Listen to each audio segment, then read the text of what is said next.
স্বামীর বাড়ির ভাত সে তো অনেক দামি। প্রত্যেকটা মেয়েই জানে স্বামীর বাড়ির ভাত কতটা দামি হয়ে থাকে। আজকে একটা বড় একটা ব্লগ নিয়ে আসলাম।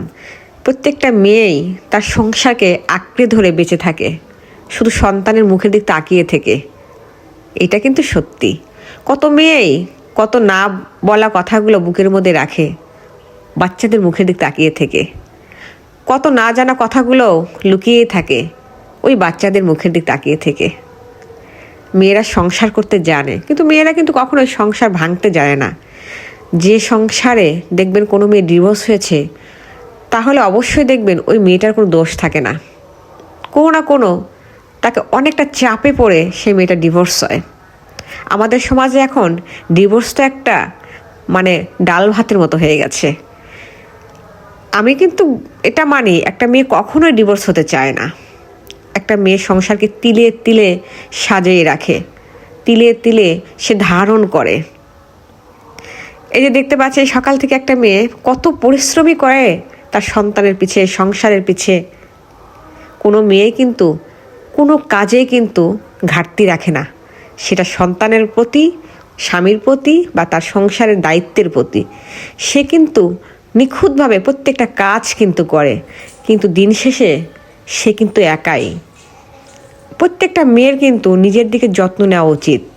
প্রত্যেকটা মেয়েই কিন্তু নিজেকে স্বাবলম্বী করা উচিত।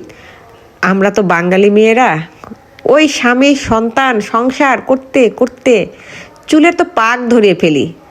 কখনো নিজের দিকে তাকিয়েও দেখি না যে আজকে কি চোখের নিচে কালি পড়েছে। হঠাৎ একদিন আয়নার সামনে দেখি, ও মা, আমার চেহারা এত খারাপ হয়ে গেছে। ও নিজের চোখে পড়ে না, তাও বাবা মা যদি বেঁচে থাকে তারাই বলে যে মা, তোর চেহারা তো খারাপ হয়েছে কেন। তখনই আমরা আয়নার সামনে দাঁড়িয়ে দেখি, সত্যি তো, এত কেন খারাপ হলো চেহারাটা, একটু যত্ন নিতে হবে। তখন ভাবি যে আমাদের বোধহয় একটু চেহারায় যত্ন নিতে হবে।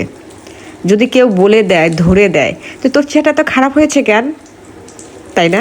অনেক মেয়ের জীবনে এটা ঘটে থাকে। কিন্তু কয়টা মেয়েই বা বিলাসিতার সঙ্গে থাকে বলুন তো?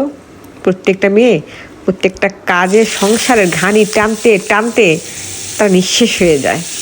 কেউ কিন্তু জিজ্ঞাসাও করে না, তুমি কি ভালো আছো, তুমি কি খেয়েছো। এই কথা আপনাকে কেউ বলবে না। যতক্ষণ না পর্যন্ত আপনি নিজ থেকে খাবার তুলে না খাচ্ছেন, কেউ আপনাকে বলবেও না যে আজকের খাবারটা কি তুমি খেয়েছো। তাই বলবো, প্রত্যেকটা মেয়ের নিজের দিকে যত্ন করা উচিত, নিজের দিকে খেয়াল রাখা উচিত। আপনি ভালো না থাকলে আপনার সংসারটাও ভালো থাকবে না। আপনি ভালো না থাকলে আপনার সন্তানটা ভালো থাকবে না। কি বিশ্বাস হয় না? একদিন অসুস্থ হয়ে দেখেন না আপনার পাশে কজন থাকে। আপনার যে প্রিয়তম স্বামী, সেই তো আপনাকে ছেড়ে চলে যাবে যদি একদিন আপনি কাজ না করতে পারেন।